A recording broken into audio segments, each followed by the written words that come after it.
Welcome to George H. Smith's Excursions into Libertarian Thought, a production of libertarianism.org and the Cato Institute. Narrated by Daniel Hyland. A Gossipy Interlude, George Eliot, Herbert Spencer, and John Chapman, Part 2. Smith criticizes an influential book by Mark Francis, Herbert Spencer and the Invention of Modern Life. In Return to Yesterday, 1932, the English writer, critic, and editor Ford Madox Ford recounted his first meeting with Henry James. The young Ford, who felt something like awe in the presence of the great writer, had lunch with James, after which James let himself go in a singularly vivid display for the persons rather than the works of my family's circle. James especially disliked William Rossetti, Ford's uncle, whom he called an incredible bore.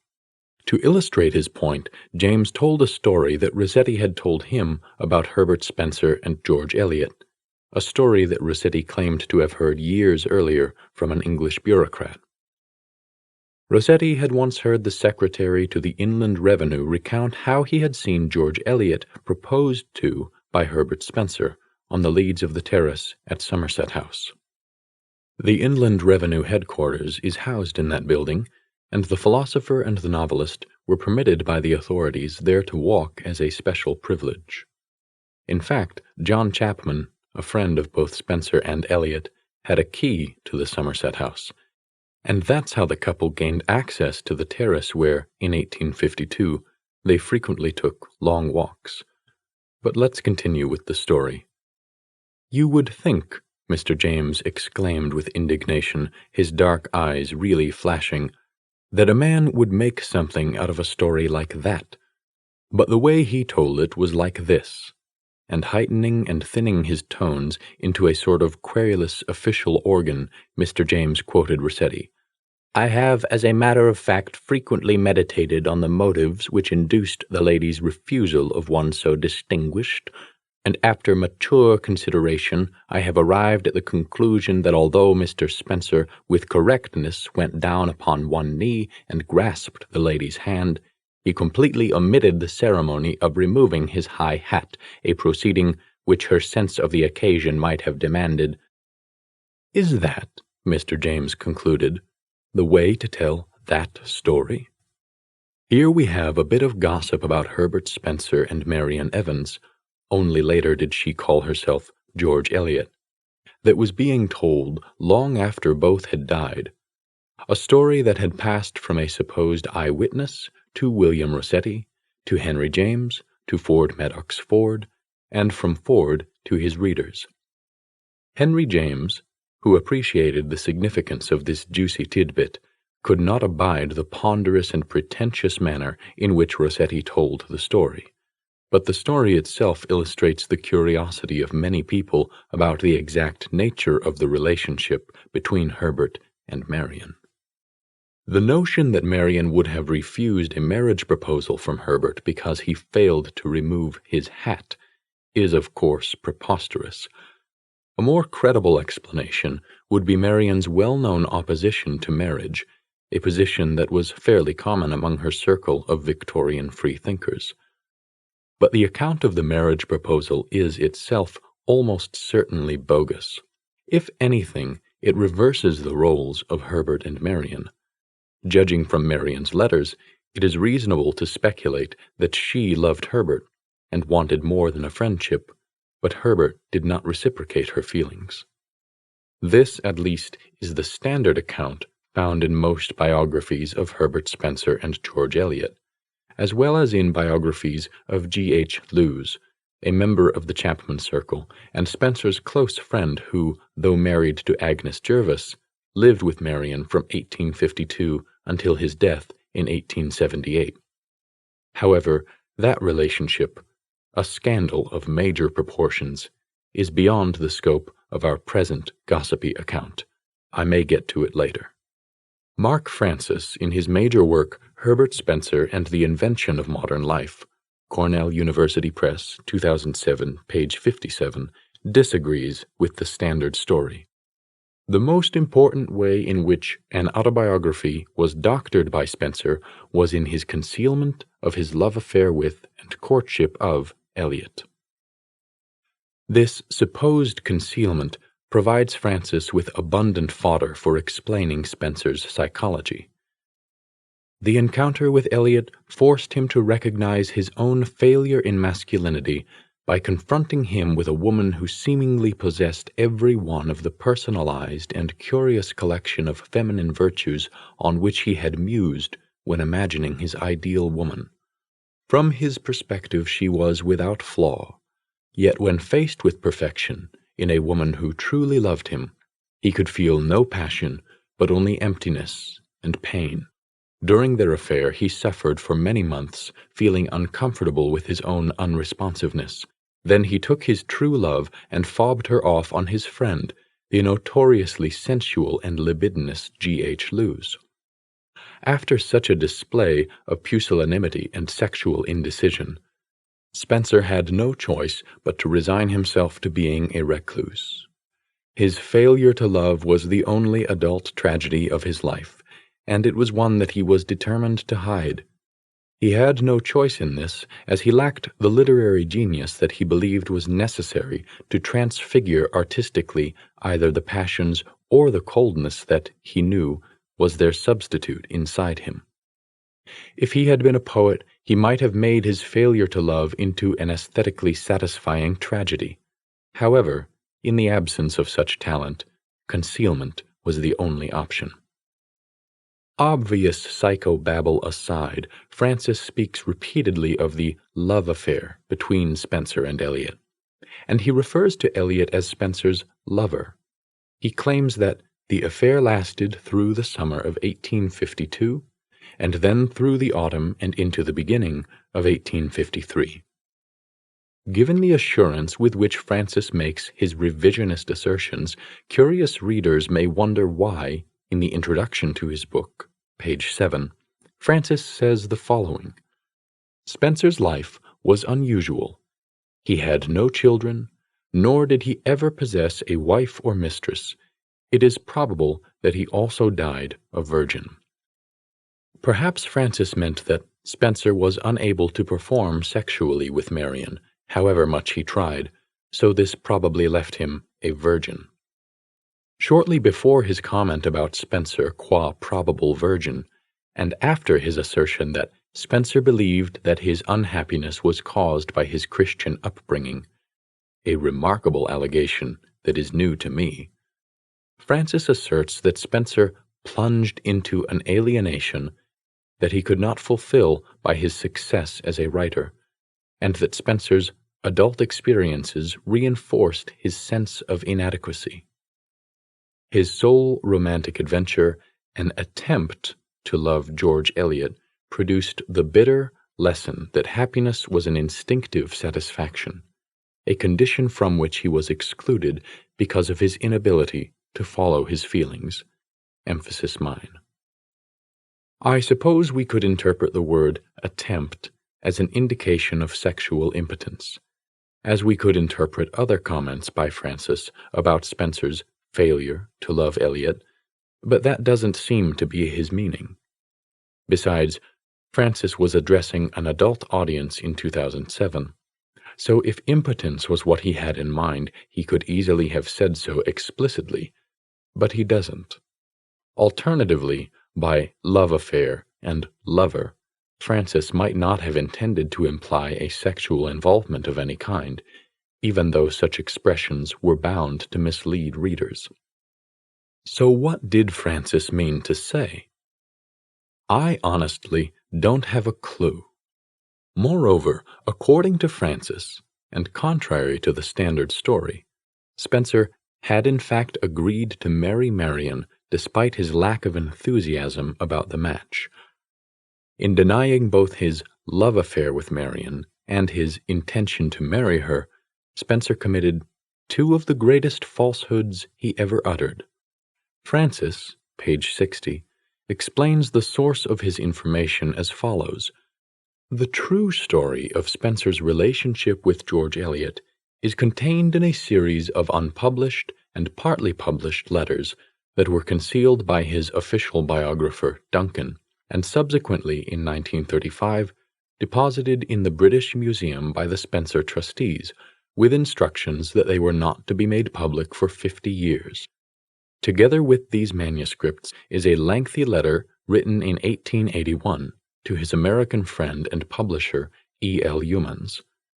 In this, Spencer gave an almost complete and accurate account of his relationship with the novelist, while asking Youmans to deny it.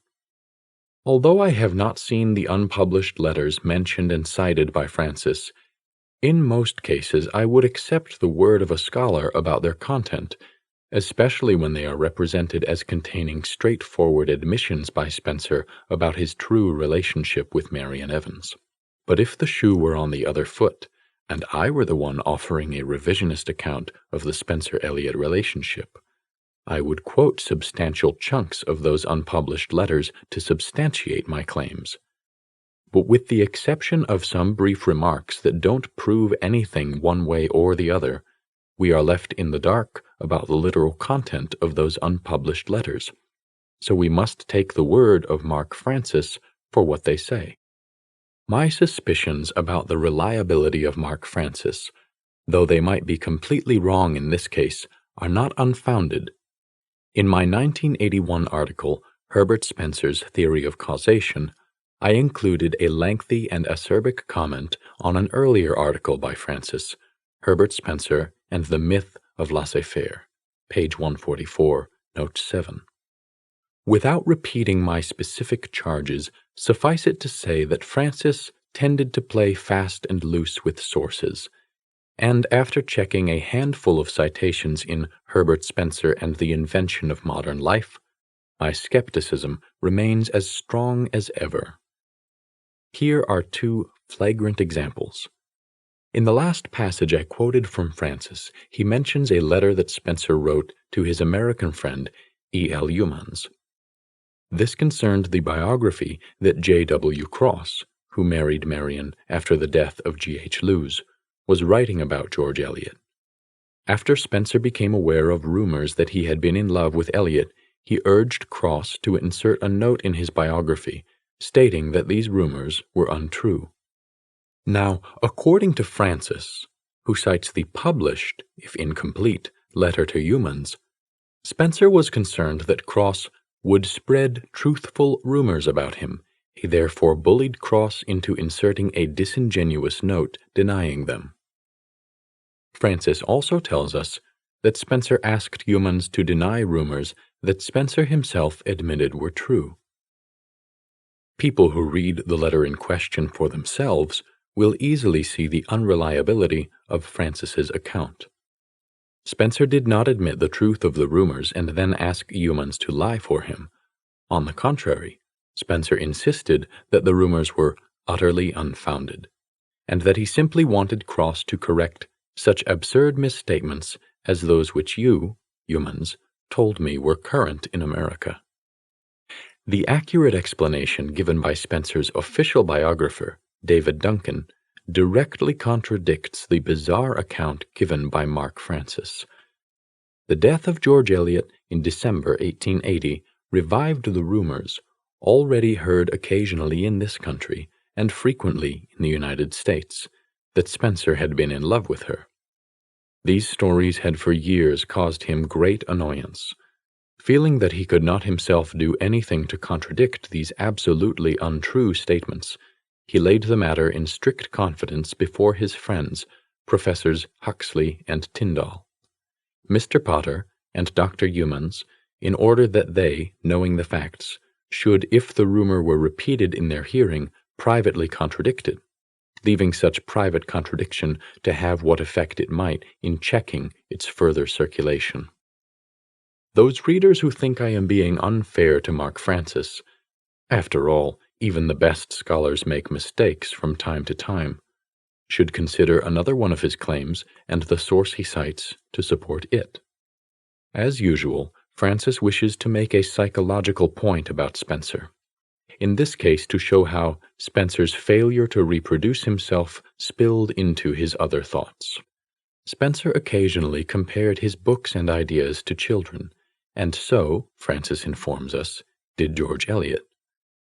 Never mind that this metaphor, which appears in Plato's Symposium, in John Milton's Areopagitica, and in countless other works, is one of the most hackneyed metaphors in the history of literature. No, never mind any of this, for Mark Francis, page 57, uses his remarkable psychoanalytic powers to explain its deep significance for Spencer and Eliot. Spencer shared with his lover, the novelist George Eliot, the image that literary works were authors' children. Both writers were childless, and the use of this metaphor purloined the maternal roles of their old friends, while at the same time fending off loneliness. Their claim to have given birth is especially parasitic and selfish when it is considered that both used it when writing to old acquaintances who lived in obscurity, while they themselves basked in the warmth of public praise. To illustrate his point, Francis refers to a letter that Spencer pathetically wrote to one of his woman friends, Mrs. Octavius Smith. Francis then quotes part, but only part, of this letter.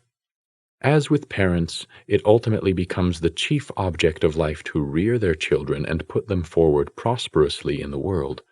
So, as an author's life advances, the almost exclusive object of anxiety becomes the fulfillment of his literary aims, the rearing of the progeny of the brain. What is so pathetic about this passage? Francis explains, "The unpleasant part of Spencer's letter to Mrs. Smith can only be savored fully if it is recognized as an attempt to elicit sympathy from an elderly widow whose life had been bound up with her family and who was grieving the death of her husband. Spencer's abiding sense of failure drove him to write such self-pitying letters." Now let's take a look at the complete text of Spencer's letter to Mrs. Smith, that pathetic and self-pitying letter in which Spencer displayed insensitivity to a grieving widow, according to Mark Francis. But first, some context.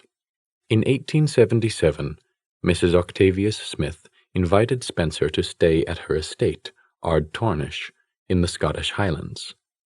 After vacationing there for a month, Spencer wrote Mrs. Smith a note of thanks.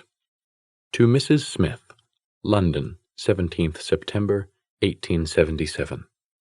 I may say that I think I am stronger than I have been since this time last year. Thanks in great measure, and I think chiefly, to Ardtornish and all its pleasures, indoor and outdoor. Again, I have to thank you for many happy days in addition to those enjoyed in years gone by. Should anyone hereafter use the materials of a biographical kind which will be left behind me, he will probably find clear enough evidence that the most of the happiest days of my life have been spent at Ardtornish, and not only in respect of pleasure and health, but as a consequence, in respect of working power, I feel my indebtedness.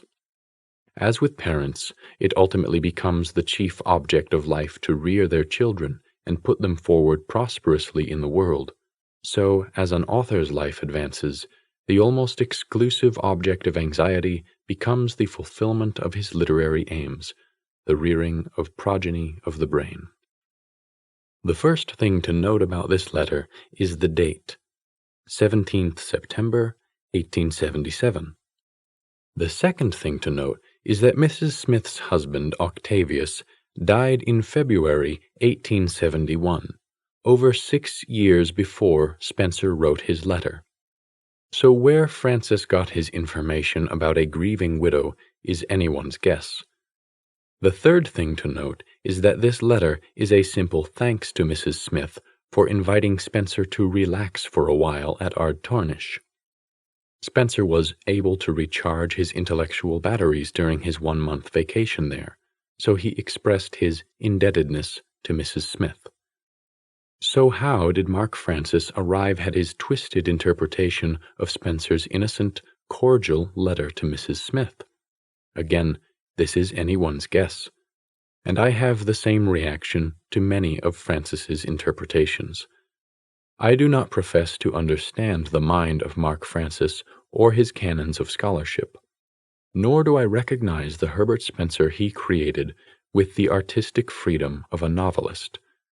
Perhaps the explanation lies in Francis's highly peculiar claim, page 20, that Spencer's autobiography is actually an exercise in ironic self-mockery in which historic detail was manipulated the better to illustrate artistic and political metaphor.